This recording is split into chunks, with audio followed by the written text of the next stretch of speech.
नमस्ते नमस्ते हजुर। यो चाहिँ मङ्की टेम्पल रेस्टुरेन्ट हो।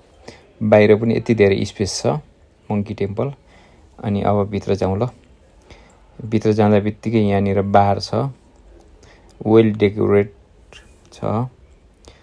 अनि हेर्नुहोस् यी बारहरू कत्रा बार छ। अनि यतातिर पनि अर्को पनि बार छ, हुक्का। मेन भनेको यहाँनिर हुक्का चलिरहेछ। यो चाहिँ यहाँनिर बस्ने स्पेसहरू हो। 1 2 3 4 चारवटा टेबल छ यहाँनिर। यसको माथितिर छ अझै बढी स्पेस त यसको माथि छ। माथि चाहिँ 25-30 जना बस्न मिल्ने स्पेस छ। यो चाहिँ ठुलो छ स्पेस। यहाँ पनि बार बनाउनु भएको छ। यो धेरै टेबल कुर्सी राखेर बस्न मिल्ने ठाउँहरू हो। अब चाहिँ तल जाउँ। यसको चाहिँ यो चाहिँ हामी उसमा अघिको ठाउँमा आयो। अनि यसको अन्डरग्राउन्डमा चाहिँ किचन छ।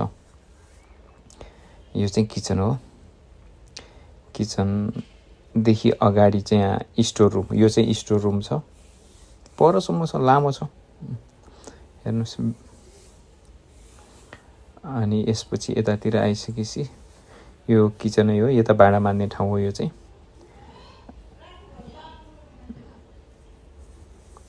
अन्डरग्राउन्डमा छ किचन चाहिँ। अनि यता फेरि माथि आइसकेपछि यो बार भयो। यो बारको साइडमा चाहिँ टोयलेट बाथरुम छ। यो चाहिँ टोयलेट बाथरुम।